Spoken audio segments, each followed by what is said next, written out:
Hello दोस्तों, नमस्कार। GS Unicode में आपका हार्दिक स्वागत और अभिनंदन करते हैं। आज हम लोग बात करेंगे एक बड़ी खबर क्या है। यूपी ट्रिपल एससी के सिलेबस में बदलाव हुआ है। सिलेबस क्या था? जो जूनियर असिस्टेंट 2021 के पेट के थ्रू आई थी 1262 पद, उसका सिलेबस आगे उसके सिलेबस में चेंजेज हुआ है। क्यों? बदलाव क्या है? एग्ज़ाम पैटर्न कैसे होगा?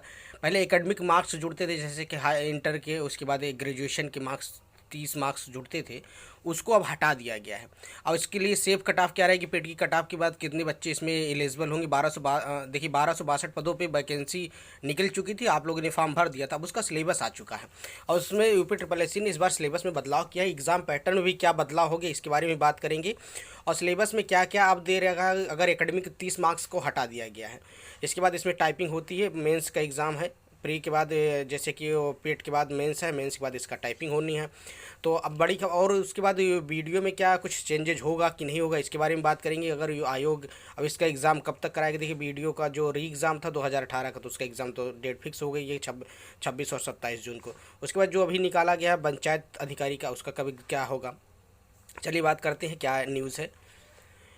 उत्तर प्रदेश अधीनस्थ सेवा चयन आयोग लखनऊ विज्ञापन 8/2022 में सम्मिलित कनिष्ठ सहायक परीक्षा मुख्य परीक्षा के अंतर्गत विभिन्न विभागों के निर्माणाधीन कनिष्ठ सहायक 1262 पदों के चयन हेतु भारतीय नागरिकों के दिनांक 21/11/2022 से 14/12/2022 तक ऑनलाइन आवेदन आमंत्रित किए गए थे। इसके बाद विज्ञापन के आवेदन के अवधि सूचित किया जाता है कि परीक्षा योजना और पाठ्यक्रम में संशोधित करते हुए उत्तर प्रदेश निम्नलिखित परीक्षाओं एवं पाठ्यक्रम अनुमोदन प्रदान किया। कहने का मतलब है कि अब और आने वाले एग्ज़ाम में भी यूपी ट्रिपल एससी परीक्षा में चेंजेज कर सकता है। लिखित परीक्षा एक पाली में होगी।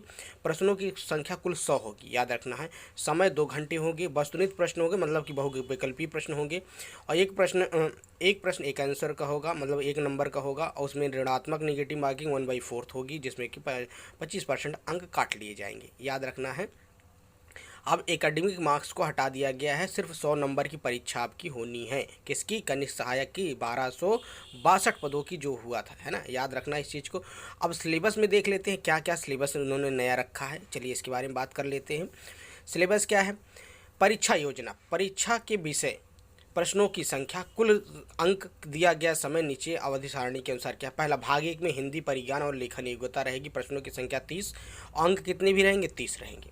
उसके बाद सामान्य बुद्धि, मतलब जिसे आप रीजनिंग कहते हैं, 15 नंबर का रहेगा, 15 अंक निर्धारित किया गया। उसके बाद भाग 3 में सामान्य जानकारी, मतलब जीके जीएस रहेगा, उस 20 नंबर का रहेगा, 20 क्वेश्चन 20 मार्क्स के। उसके बाद भाग 4 रहेगा कंप्यूटर और सूचना प्रौद्योगिकी अवधारणाओं और समसामयिकी क्षेत्र, मतलब कुछ करंट अफेयर और कंप्यूटर्स, 15 क्वेश्चन रहेंगे 15 नंबर के। उसके बाद भाग 5 में क्या है? उत्तर प्रदेश से संबंधित सामान्य जानकारी, कहेंगे जिसे आप यूपी स्पेशल कहते हैं, उसके 20 नंबर आने हैं। तो कहने का मतलब है यूपी स्पेशल का इसमें वेटेज ज़्यादा बढ़ गया है। और आपको यूपी स्पेशल की भी अच्छी तैयारी, देखिए आप जीएस में 20 नंबर ठीक है, उसके लिए जो आप पढ़े, लेकिन 20 नंबर यूपी स्पेशल को आपको ढंग से पढ़ना है। अगर देखिए अब कुल योग कितना है? 100 क्वेश्चन 100 मार्क्स रहेंगे। आपका समय कितना रहेगा? 2 घंटे का, याद रखना है। और एक पाली में परीक्षा होनी है। अब अभी परीक्षा की डेट क्या, नेक्स्ट देख लेते हैं। उपयुक्त परीक्षा में नेगेटिव मार्किंग ऋणात्मक अंक प्रदान किए जाए, जैसे कि 1/4 रहेगा, ठीक है। हिंदी परिज्ञान लेखन योग्यता में उम्मीदवारों को हिंदी भाषा का ज्ञान, उसके समकक्ष लेखन योग्यता परीक्षण हेतु प्रश्न पूछे जाएंगे। यह माध्यमिक शिक्षा चयन बोर्ड उत्तर प्रदेश इंटरमीडिएट स्तर के होंगे। याद रखना है कि इंटरमीडिएट, क्योंकि ये इंटरमीडिएट के स्तर की हिंदी आपको पूछी जाएगी। उसके बाद सामान्य बुद्धि परीक्षण में क्या है?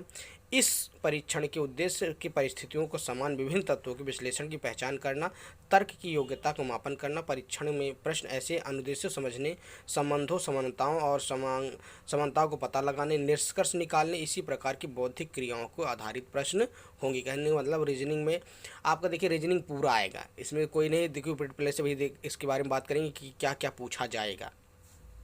हिंदी में देखिए, हिंदी का कहने का मतलब आपको पूरी हिंदी आनी चाहिए। यूपी ट्रिपल एससी हमेशा यही है कि पूरा हिंदी में से कहीं से भी पूछ सकता है, ये नहीं कि हाँ हिंदी में, जैसे कि आर ओ में होता है तो लिमिटेड होता है। चलिए देख लेते हैं क्या है प्रश्न। सामान्य जानकारी में विभिन्न उद्योग, सामान्य जानकारी में कहने विभिन्न प्रकार के ऐतिहासिक, भौगोलिक, विशेष कर ये सारी चीज़ें दी गई। कंप्यूटर में क्या है? और www.excel, digital marketing, word processing, ये सब पूछे जाएंगे। उसके बाद देखिए कौशल परीक्षण में, उसके बाद सूचना प्रौद्योगिकी, तकनीकी नवाचार, अभिष्ट, आर्टिफिशियल इंटेलिजेंस आदि सारी चीज़ पूछे जाएंगे। इसके बाद देखिए उत्तर प्रदेश समसामयिकी में क्या पूछा जाएगा? उत्तर प्रदेश में संस्कृत कला, वास्तुकला आदि, लोक नृत्य, क्षेत्रीय विरासत आदि चीज़ें उत्तर प्रदेश में पूछी जाएंगी। देखिए वीडियो अगर पसंद आता है तो आप चैनल को लाइक कर ले, सब्सक्राइब कर ले। हम लोग मिलेंगे नए वीडियो के साथ, बिल्कुल मज़ेदार वीडियो सेशन, क्योंकि देखिए हम कोई भी इन्फॉर्मेशन ऑथेंटिक इन्फॉर्मेशन के साथ मिलेंगे। और यूपीट्रिपल वीडियो या बीएड एग्ज़ाम या टीचिंग के लिए चैनल को सब्सक्राइब कर ले, देखते रहें। Thank you all of you, have a nice day, good day.